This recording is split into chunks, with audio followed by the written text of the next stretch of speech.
been a lot of interest in this particular topic.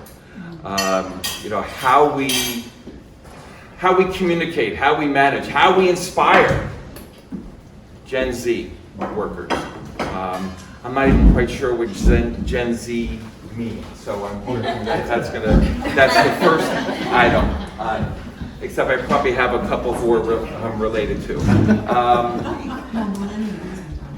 That's been a mystery for a lot of us. And during these last 2 years of a pandemic, and heard something on the radio on the way here this morning, the challenge of getting folks to just come back into an office setting is incredible right now.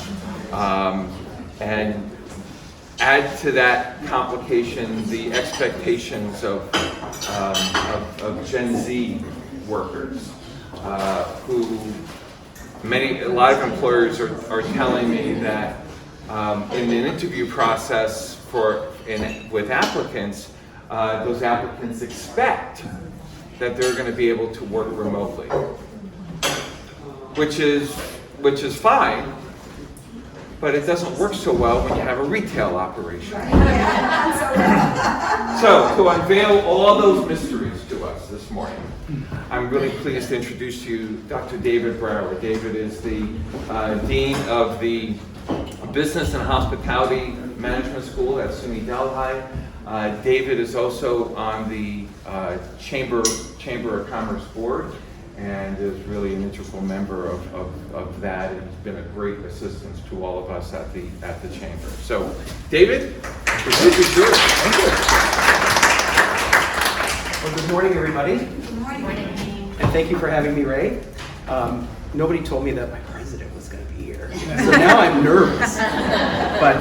But ultimately, thank you for being here, Mary, and thank you all for attending. I think that this is a really timely topic, of course, and something that's facing or is posing challenges to all of us in different ways. So I think that I want to keep this more conversational than anything. I don't necessarily have all the answers. I wish I did. I probably think if I did have all those answers, I don't know that I would be in Delhi. But anyways, I love it here, so I'm glad to give it a shot with all of you. So the first thing that I wanted to mention was, when we think about this Generation Z, who are they? What's the age range, do you think? Because if we think about the boomers, right? The boomer population, the baby boomers, what years? Do you know? After World War II. After World War II.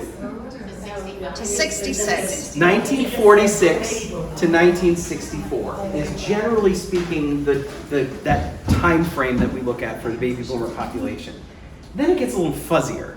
Then there's the Gen X and the millennials, and then they kind of have this sort of subgroup, the sexennials, that's sort of 79 to 85, and it's this weird kind of flow that goes through there. But according to the research that I've done, the Gen Z, or the iGen in some cases, kind of like iPod in the lowercase I with a capital G, Generation Z runs from 1995 to 2012. So if we think about these individuals, right, and this is hard to believe for me, but the students who are starting at SUNY Delhi this fall, most of them were born in what year? 2004. Okay? I was halfway through my PhD program. That's a reality check.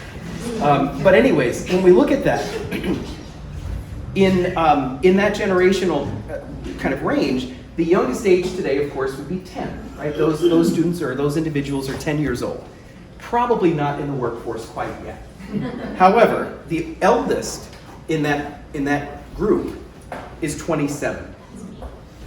So again, that means that we have individuals who are, certainly in our population here. So we probably have five years of people in the workforce, at least full-time in the workforce, if you consider folks who haven't gone on for graduate school and so forth. So again, some statistics here, research that I've done through Deloitte and so forth, but it states that there will be 65 million Generation Z employees who will make up 25% of the workforce in the next few years. So this is a really critical topic for us to be discussing now because it's going to have a transformational impact on our workforce. And if we're not stepping up now to figure out how we're going to interact with them in a positive and productive way, that's going to have detrimental impacts on our business. And to Ray's point before, there's not one size fits all, right? If we have an environment where we're an office situation where we can flex time and people can work from home sometimes, or they come in from 10 to 6 or they're from noon to 8, or if we can be flexible like that, that's fine.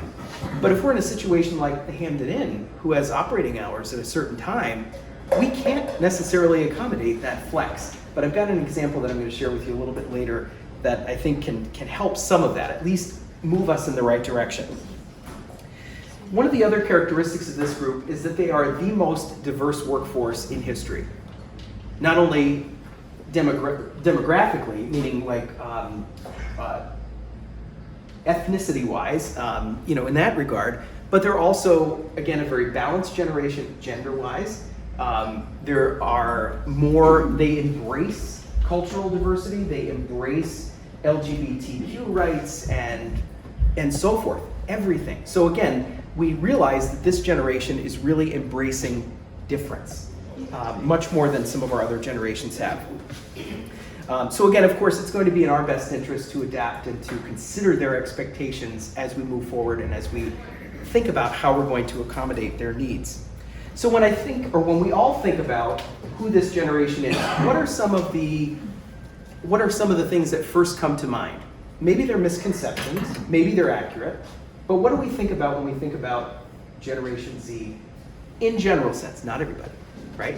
But in a general sense, what do we know about this generation?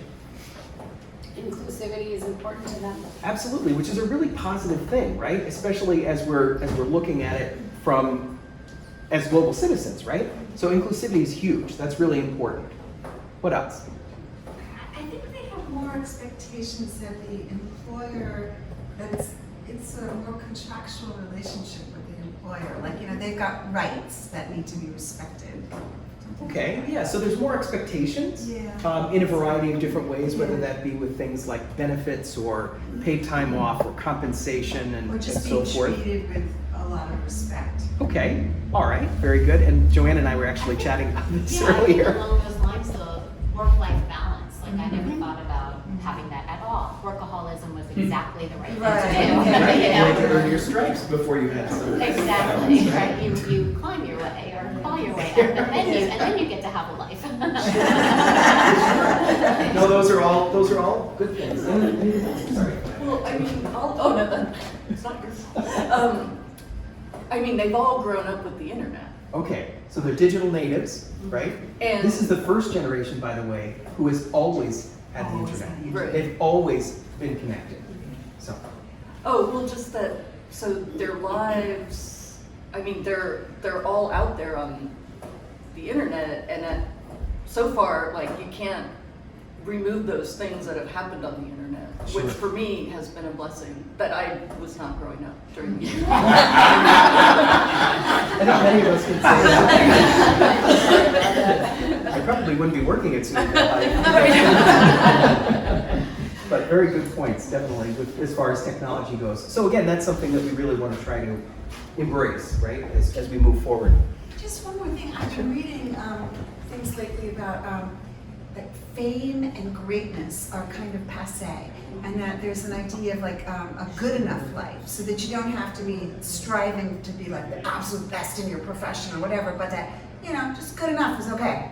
And I think that kind of dovetails back to the work-life balance. Right, exactly. Where we say, okay, I'm really more concerned about my life as an experience as opposed to my life in earning capacity. And so I think that there are other generations who kind of really work hard, right? And they build their retirement, and then all of a sudden they hit a plateau and they say, okay, this is good enough. And that's where we hit that work-life balance continuum, if you will. And then, of course, we reach retirement age and we're done. But I feel like this group, and again, this is my own prediction, I almost feel that this group, because they have that balance or they're striving for that balance earlier on, I think they're going to find themselves staying in the workforce longer. because they're not going to feel that, oh God, I can't do this anymore. I am done. I paid my dues, I'm out. I feel like there may be, with that balance earlier on, more staying power. Joanne, go ahead. Younger people, as related to real estate. Yeah. I'm getting the younger people buying houses, and I had a lovely couple that I showed a house to yesterday, and they were late. They were half an hour late. And I'm sitting there like, because I'm the baby boomer. And I'm getting pissed, right? And they show up, and there's this beautiful young couple, and they have this gorgeous little baby, and she said, I'm sorry, but I just couldn't stop nursing him. I just couldn't detach him, so I'm sorry I'm late. And she totally like knocked the wind out of my sails. They do care more. It's more about, they care more about family. It's almost more like, this is not the right word, but it's more socialistic. It's like community-oriented kids. People care about each other. It's like, actually, it's going back to when I was a kid, when you walked down the block and nobody went to bed until you got home at 1 o'clock in the morning on the stoops of Brooklyn. It's almost going back to that, like the family unit's important. Sure. And I see people really, and they want to move up here. And they want to have a better life. And it doesn't matter if they, like you said, it doesn't matter the striving, I gotta do this, I gotta do that. They don't care. They just want to have a nice life, make a nice living, and they're very creative. Yeah. And they're bringing their talents to our communities and starting businesses, and that's awesome. Well, and I also see it a lot in the not-for-profit segment as well, where there's more volunteerism, they're more engaged, community-minded.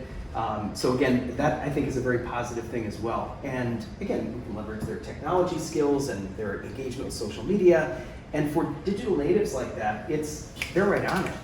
They can do things and with things like Canva and so forth, and make beautiful presentations in 15 minutes, where it would take me hours, and just whip these things up. So anyways. There's something else I noticed. Sure. This is actually meeting them. They have been a very protected generation, and they have difficulty with adversity. And so you have this dichotomy. Sure. And that's a very valid point. And again, I'm so excited that all of the things that we talked about were positive. Because when I threw that note out there in the room, I was worried about hearing about the entitled generation and people who are delicate, the snowflakes, right? The people who are not going to be able to withstand and withhold, But in this instance, I feel like we are seeing some of that. And I was sharing an example with Ray. So I'm starting my 21st year at SUNY Delhi. And in 2002, my first semester, I think I may have spoken to 3 parents and lots of students. Now I speak to 3 students and lots of parents. So the dynamic has changed in that the parent is still involved at that level of the process. I said, and Beth knows my mom, I don't really know if my mother knew what my major was in college. Right? She knew I was in college. She probably knew I was in Delhi. But I'm not sure that she knew what I was doing, which is probably a good thing. But ultimately, David, may I interject Yes. one thing in that? Of course. And your comment is absolutely spot on. Some of you know I used to work at SUNY Delhi in college in the enrollment services, financial aid, when it was even called admissions. And I interviewed David, which meant that I sold the college to David. And David came, and still always stayed in my mind. David came by himself. No parent. So, yeah, I'm sure your mom may not have known. She's probably. But, and thank you for the interview. So anyways, what I wanted to do is just kind of to get our juices flowing and thinking about who these people are as a population and who they are as at least embarking on a workforce or embarking in the workforce. So that leads us up to some strategies. So how can we take this knowledge that we've acquired in this room right now and develop some action points, some strategies for dealing with this generation? Because it's not going to change. It's not going to go away. And as that workforce continues to grow, and becomes a quarter of our workforce, we really need to make sure that we're embracing it. One of the first things, and I'm a bullet list kind of guy, so my notes are all in bullets here, but the first thing that I identified was flexibility, right? And we said that that's both a blessing and a curse, and it depends on the industry in which you're working, right? But what could we do in an environment like this, or in retail, where we could afford some flexibility to that workforce, to that generation? Any ideas? You can look at shift options. Okay. You can look at roles. Maybe somebody is not so great in this role, but if you're a really awesome leader and you're honing in on their skill sets, you could shift them to a role where they're more productive and it's more gratifying to them. There's a couple of ideas. Absolutely. So again, we're really identifying the person, right? So rather than being so focused on the role, we're more focused on the employee and trying to figure out where they fit in the mix. And maybe it's not just one role. Maybe they're cross-trained in a couple of different spots. Maybe I'll use this as an example, and it's kind of my industry, so it's easy for me to reference, but again, you might have someone who's a really talented server, but they could also bartend. So if you have somebody who calls out sick, or you want to give them a little flexibility, you can work that into your scheduling. So that's a really good point. I think e-commerce is a big one, branding. Definitely. I'm parenting one of these children at 15. And so I asked him if he would do some TikTok commercials for me, and he said, that's fine if you give me a green screen and I need a microphone. So I think giving them the tools, Sure. because they know how to use them. Absolutely.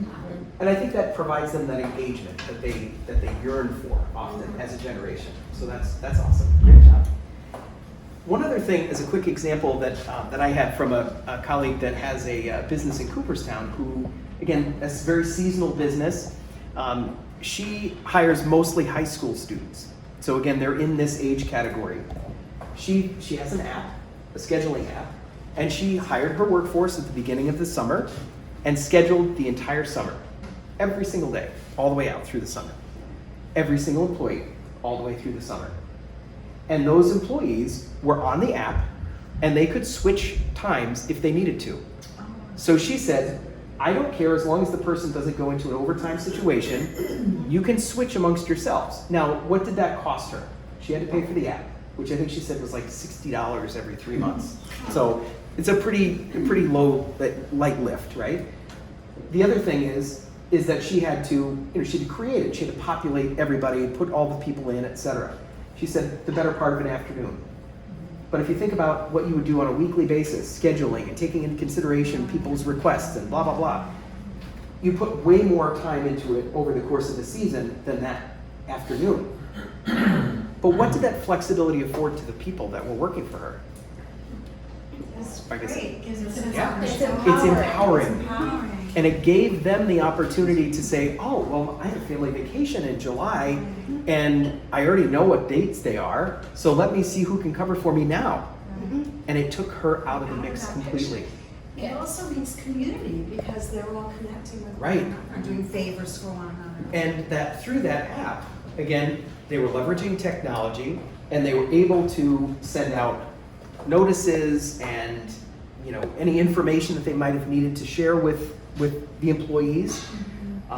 So again, I think that was a really good example. It's an easy example because it's an easy place to schedule.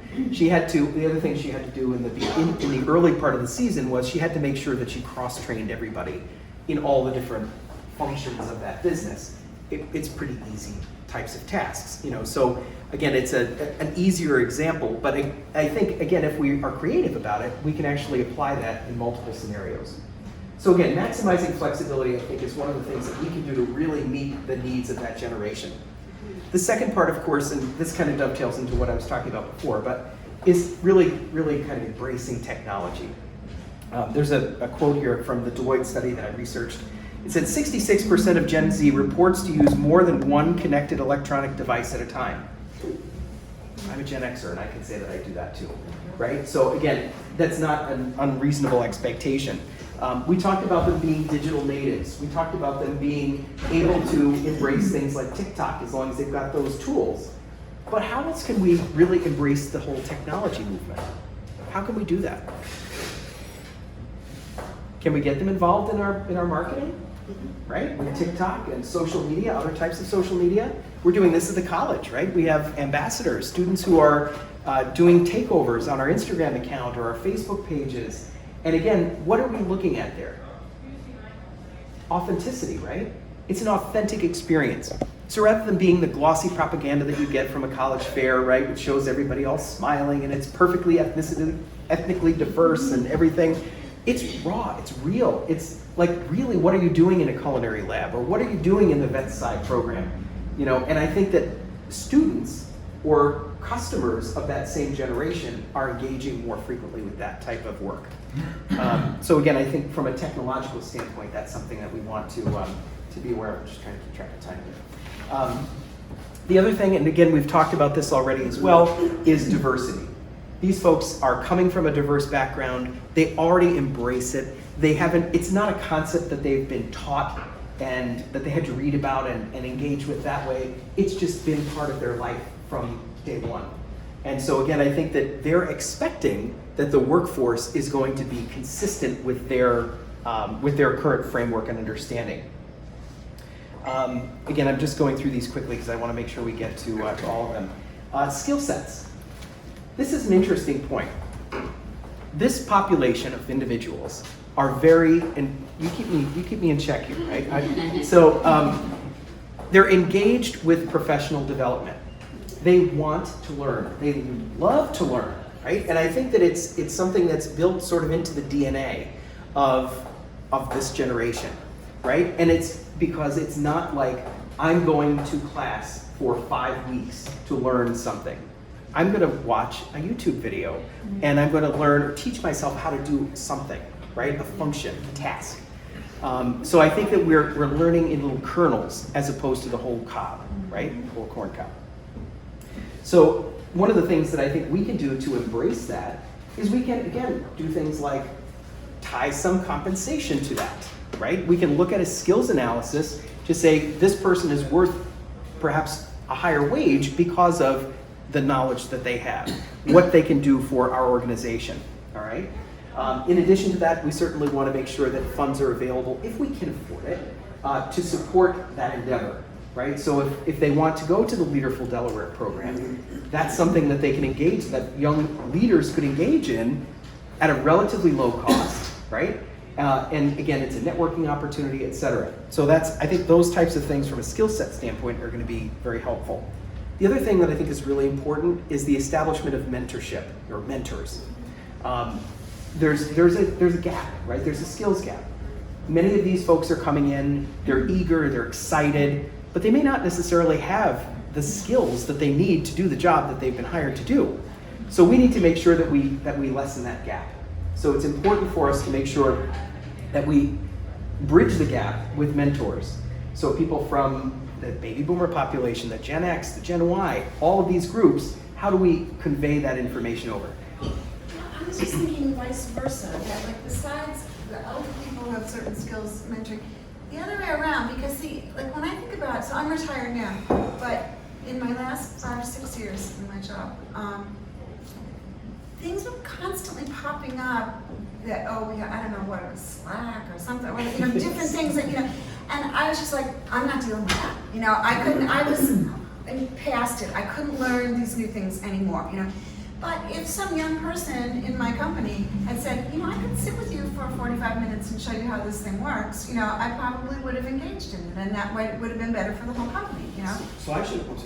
Yeah, so I just think that they could do that, young people could do that for older people in the company and maybe be compensated for it or whatever, but I think it would be great. So I think that I was a little bit misleading perhaps in what I've mentioned. Mentorship can go both ways, Yeah, exactly. right? Absolutely. So again, it's creating those relationships that allow two people to mentor one another.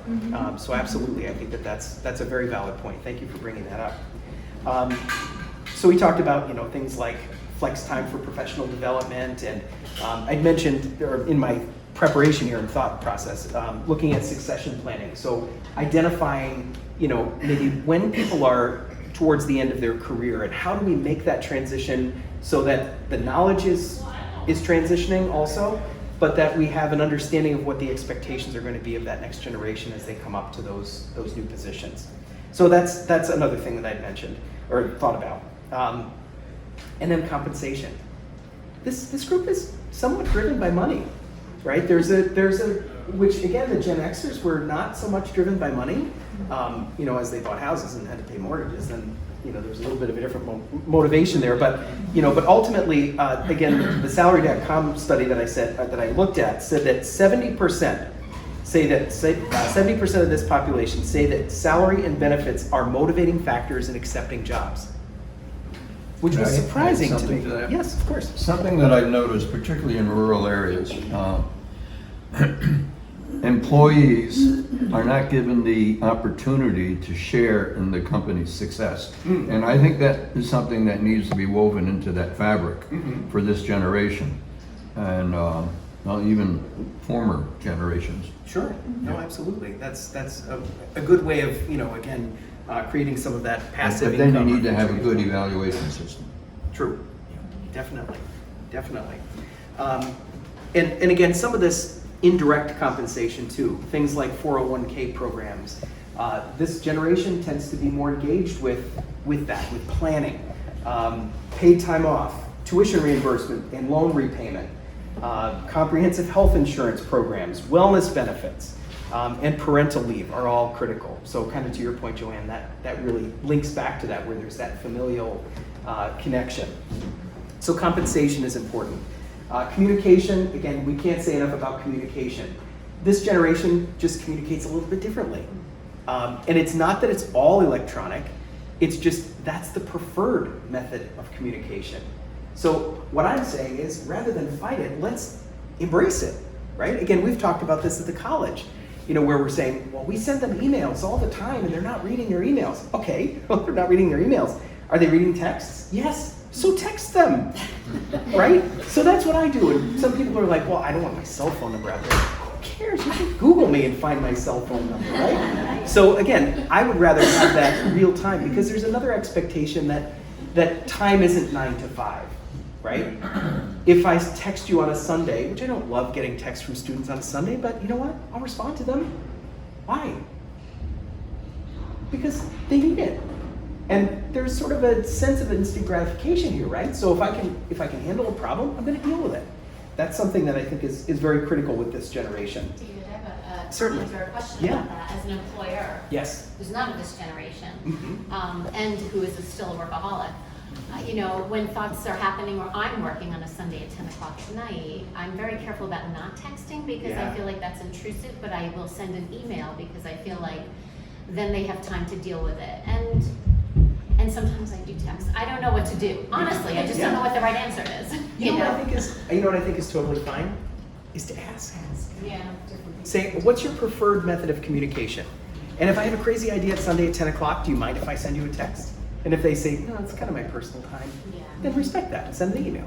But some people will embrace that and will say, yeah, that's great. I'm always on, So again, it depends, I think, on the person. And again, we get into that individuality of this generation too. So that would be my recommendation. And the last part that I had here was purpose. This is a generation of purpose. They want to make sure, as we've talked about earlier, they want to make sure that the work that they're doing is having a positive effect on the community that they live in. So again, like I mentioned, there's a desire to get involved. There's a desire to engage in not-for-profit work. There's a desire to get into professions where people feel as though they're doing good. They're making a positive impact on the environment in which they live and work. Let's see here. So they also have a desire to work for companies who reflect this. So companies who are ethical, companies who are responsible, who are honest, and share the same values. So again, I think that it's important for us when we start to look for employees too, that we ask them about their values. And we make sure that we have that values congruence between that candidate and who it is we're ultimately, or what it is, the job that we're ultimately hiring for. So those types of things are important. So again, those were some of the main points that I wanted to share today, and I know, Ray, we're running close on time. Don't so I worry wanted to about give you time. some. Okay. So again, I wanted to sort of conclude with some questions. So how does this all relate to your organization? Because I'm sure that we represent a very diverse group of organizations, from manufacturing to retail to real estate to education to marketing to you name it. How does this relate? How are we going to apply some of this?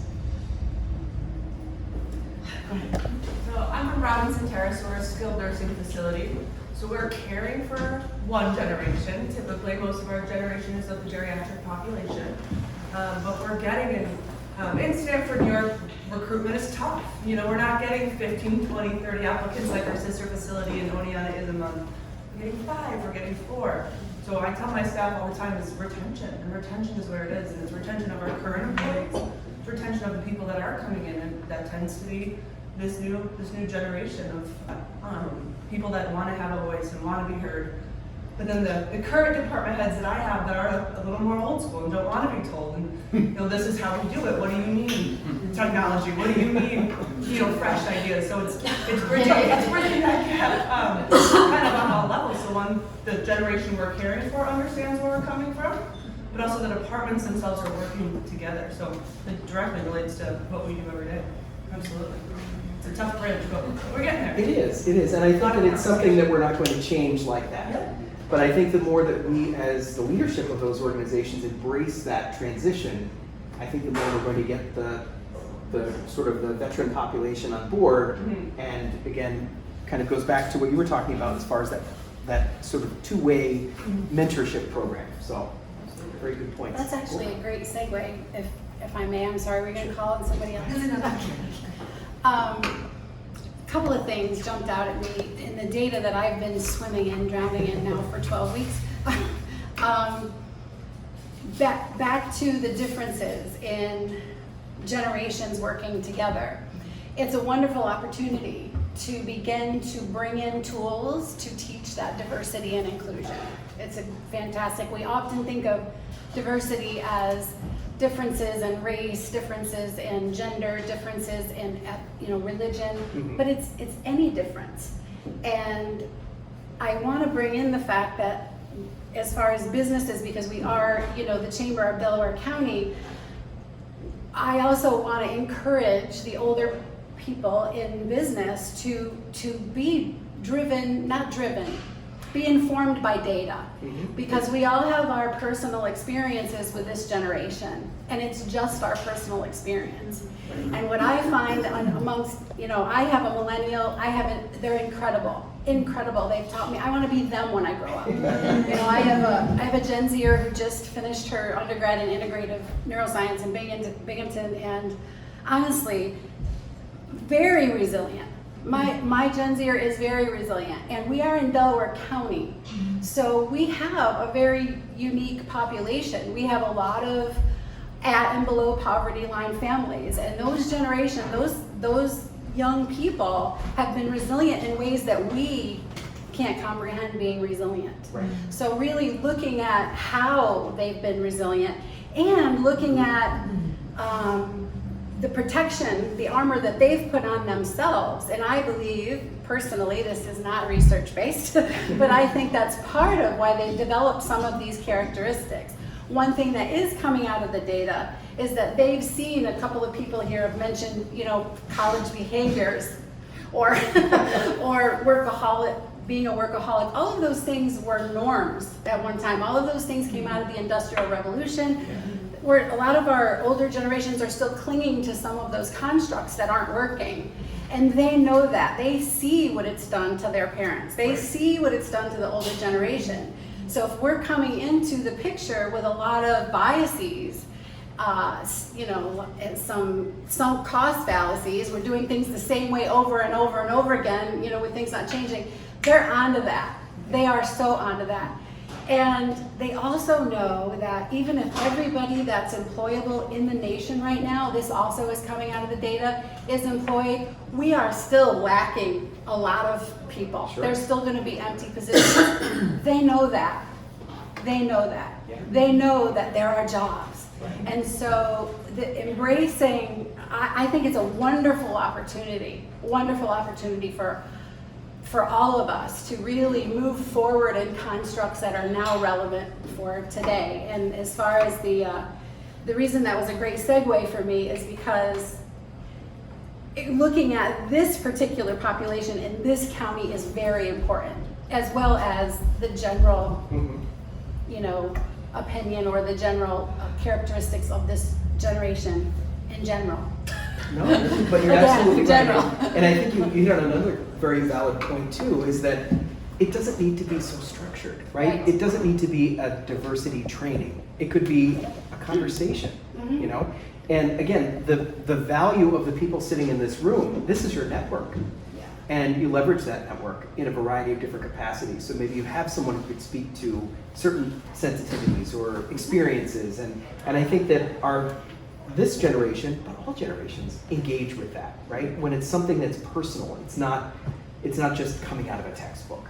So, really good And points. the relationships and the conversations and the career development, so important. And I've talked to many small business owners in the last couple of months, and we don't often think about, you know, just as much as we want to also be letting them know what we can offer them in their career development, even if they're getting a job as a waitstaff person or a dishwasher.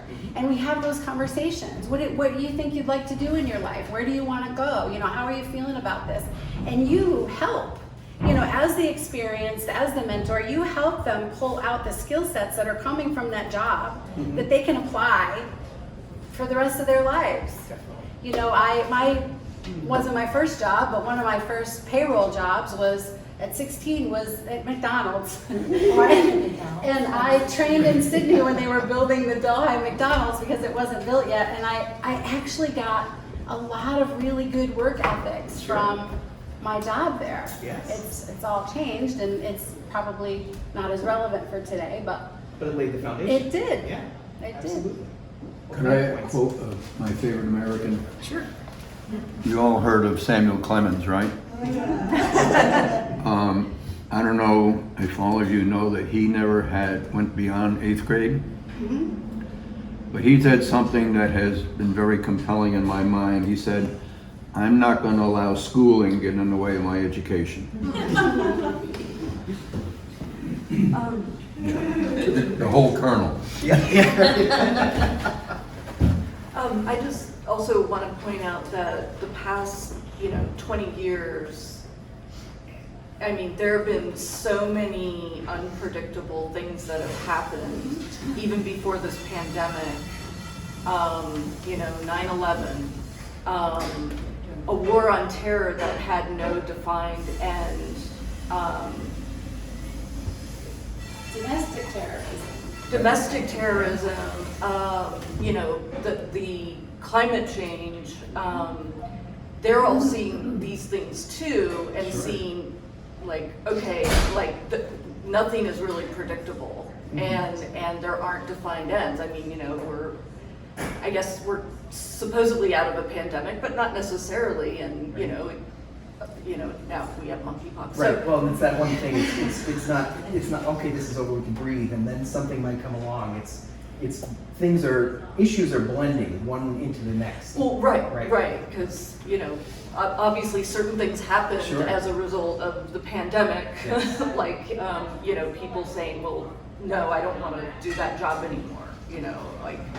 Life is short and vulnerable, and so anyway. Sure. I have a 19-year-old, and she blames my generation. But I mean, she spent half her junior year in high school and most of her senior year in high school, during the pandemic, and she saw her teachers scrambling, trying to, deal with it, try to do hybrid teaching, and who were learning technology on the fly.